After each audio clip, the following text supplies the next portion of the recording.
학습된 모델에 따라 행동하고 그 행동에 따라 변화된 지각 경험을 자기 예언적으로 산출하는 것이 능동추론이었습니다. 이때 행동에 대한 예측도 이루어지지만 지각에 대한 예측도 동시에 이루어지게 됩니다. 그래서 행동에 따라서 우리의 지각 경험이 어떻게 달라질 수 있는지 예측할 수 있는 것처럼 우리 신체 내부의 움직임을 예측하고 그 움직임에 따른 감각 또한 예측으로 모두 다 설명을 할 수가 있습니다. 그래서 이 내부 감각에 대한 예측이 있고 실제로 신체 내부에서 발생시키는 감각 신호가 있거든요. 이 둘을 비교해서 예측 오류를 만들어내고 이 예측 오류를 해소해서 모델에 반영해서 새로운 예측을 내보내는 과정을 통해서 내수용 감각이 만들어지게 됩니다. 그리고 이 내수용 감각은 평상시에는 단순한 느낌인 정동으로 경험이 되지만 때때로 매우 격렬한 형태를 띠게 되며 이때는 개념적인 의미 부여를 통해서 감정으로 승화되게 됩니다. 예를 들어 우리가 산에서 우연히 뱀을 발견하면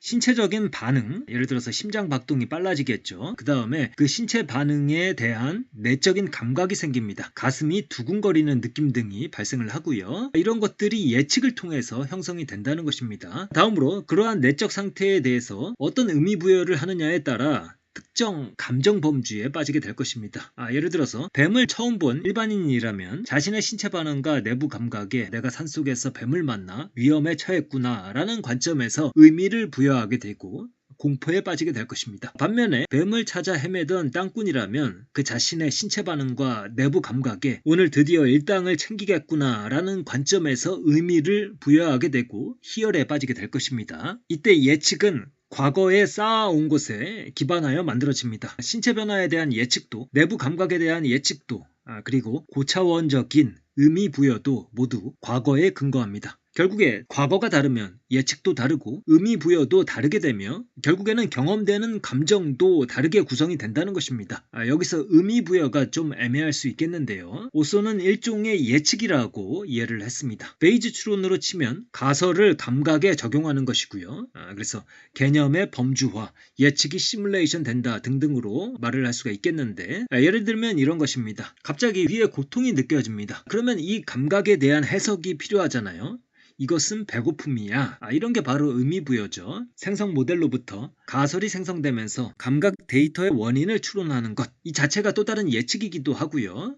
관련하여 베럿은 자신의 학창시절 어떤 남자와의 첫 데이트에서 감기 증상을 호감의 증상으로 착각했던 경험을 소개하고 있습니다. 그날 베럿은 단순히 감기로 인해 얼굴이 달아오르고 몸이 안 좋은 것이었는데 그녀의 뇌는 이러한 몸 상태를 데이트의 맥락으로 해석을 해버렸습니다. 그랬더니 실제 그녀는 마음속에서 연애 감정이 싹트는 것을 느낄 수가 있었습니다. 데이트가 끝나고 집에 돌아와 끙끙 알아듣고 나서야 그녀는 자신의 몸 상태에 대해서 제대로 된 해석을 내릴 수가 있었습니다. 단순히 몸이 아팠던 거였죠. 베럿은 내수용 감각을 만들어내는데 관여하는 신경망을 크게 두 부분으로 나눠서 설명을 하고 있습니다. 하나는 예측을 통해서 특정 신체 상태를 구현함으로써 신체 예산을 관리하는 신체 예산 관리 부위와 다른 하나는 신체 내부 감각을 표상하는 1차 내수용 피질이라는 곳입니다. 신체 예산 관리 부위는 심장 박동, 호흡 속도, 포도당 대사 등의 신체 변화를 예측할 뿐만 아니라 이로 인해서 발생하는 내부 감각도 예측을 합니다.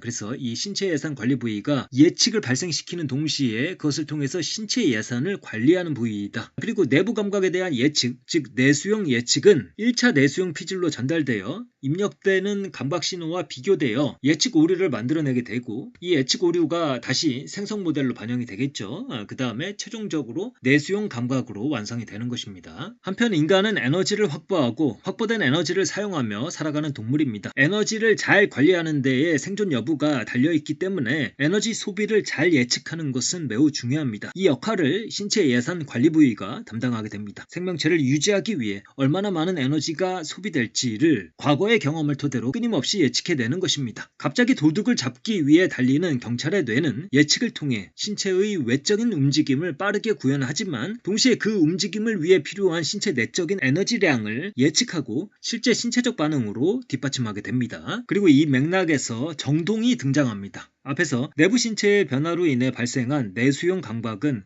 대부분의 경우 단순한 느낌의 정동으로 경험된다고 하였습니다. 쾌감 또는 불쾌감의 정서가 그 다음에 평온함과 동요의 각성이 대표적인 정동이라고 할 수가 있겠습니다. 그리고 이 정동의 역할에 대해서 베럿은 앞으로 살펴볼 다마지오와 매우 유사하게 설명하고 있습니다. 정동의 역할은 바로 신체 예산 관리 상태를 뇌에 요약해서 보고하는 것입니다. 불쾌한 느낌은 신체 예산 관리에 있어서 뭔가 잘못되었다는 것을 뇌에 보고하는 것이며, 아늑하고 쾌적한 느낌은 모든 것이 잘 돌아가고 있다고 뇌에 보고하는 것입니다. 정동이 내수용 감각을 토대로 신체 예산 운영 현황을 뇌에 요약해서 보고하는 역할을 하듯이 감정 또한 내수용 감각을 토대로 신체 예산 운영에 관여합니다. 다만 감정은 지금 처한 상황에 맞는 정신적 개념을 적용함으로써 내수용 감각에 의미를 부여한다는 차이점을 갖습니다. 앞서서 언급했던 산에서 뱀을 발견한 땅꾼은 현재의 모든 상황을 돈을 벌 수 있는 기회로 인식하고 뱀을 다루는 기술을 익히던 기억, 뱀을 잡아서 돈을 벌고 뿌듯했던 기억들을 모두 소환하게 됩니다. 땅꾼은 이 기억들을 기반으로 자신의 심장 두근거리는 몸 상태에 의미를 부여하고 기쁨과 희열의 감정을 경험하게 됩니다. 그리고 그 감정은 다시 그 감정에 맞는 행동과 신체 반응으로 이어지게 됩니다. 이때 기억은 유사한 사례들의 묶음으로써 투사가 됩니다. 이것이 개념입니다. 개념은 흔히 생각하듯이 고정된 형태로, 다시 말해 여러 사례들에서 추상적으로 뽑힌 단 하나의 원형 표상으로 뇌에 저장되어 있지 않습니다. 예컨대 꽃들에게서 보이는 다양한 질감의 빨강들을 대변하는 단 하나의 빨강 개념은 존재하지 않습니다. 개념은 오로지 누군가가 과거에 경험한 개별적 사례들이 소환되는 것일 뿐입니다. 물론 기준은 필요합니다. 그것이 목표입니다. 다시 말해 개념은 특정 상황에서 목표를 중심으로 사례들이 묶이는 것입니다. 그래서 정리하자면 특정한 내수용 감각이 발생했을 때 그 상황에 맞는 감정 사례들이 목표를 중심으로 등장하고 순식간에 요약본이 만들어지게 됩니다. 그리고 다시 이 요약본이 시뮬레이션 되어 특정한 행동과 신체 상태를 유발하게 됩니다. 결론적으로 그 특정 감정 범주에 속하는 과거 사례들에 기반하여 범주화 과정을 진행하고 이로써 그 상황에 맞는 행동과 신체 상태가 유도된다고 볼 수가 있겠습니다. 예를 들어서 억울한 상황에서 분노의 감정은 어떤 방식으로 에너지를 써야 하는지 길을 보여주고 신체적 상황을 준비시킵니다. 분노의 목표 중 하나를 베럿은 부당한 대우를 극복하는 것으로 설명하고 있습니다. 이 분노의 목표가 중심을 잡아주기 때문에 부당함을 느끼고 이를 극복해야 한다고 느낄 때 내면에 끓어오르는 감정이 있을 때마다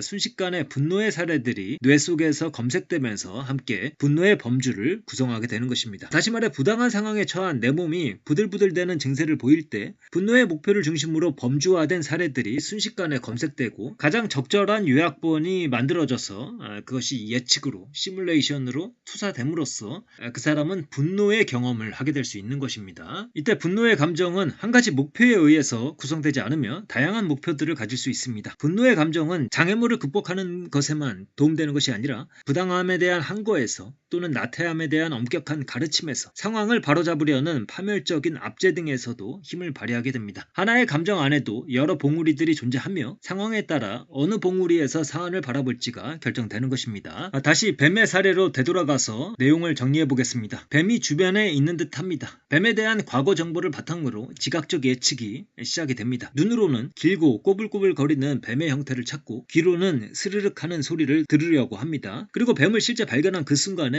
뱀에 대한 범주화 작업이 이루어지게 됩니다. 이 작업에서 뱀은 독사로 그리고 위험한 동물로 분류가 됩니다. 동시에 인간의 내면에서는 내수용 감각이 꿈틀거리게 됩니다. 뇌는 모든 신체에 긴장하고 에너지를 빨리 순환시키라는 신호를 내보내게 됩니다. 심장은 쿵쾅거리고 피는 빠르게 순환하고 호흡은 가빠집니다. 급박하게 돌아가는 내면의 신호들이 느껴지게 됩니다. 그리고 과거에 공포의 개념 하에 경험했던 모든 사례들에 대한 정보들이 호출되면서 유사성을 기반으로 한 개념이 순식간에 구성이 되고 다시 이 개념의 의미 부여 혹은 시뮬레이션에 의해 공포의 감정이 구성이 됩니다. 그리고 곧 공포 감정 속에서 각자의 방식대로 다음의 행동을 이어가게 됩니다. 그 자리에서 얼어붙거나 짓밟거나 도망치거나 말이죠. 이렇게 해서 리사 펠드만 베럿의 감정 이론을 책 감정은 어떻게 만들어지는가를 참고해서 간략하게 소개를 해드렸습니다. 사실 뒷부분도 정리한 부분이 있습니다만은 그다지 중요한 내용은 아니고 핵심적인 내용은 이 전반부의 내용인 듯합니다. 지난 시간에 아닐세스에 이어서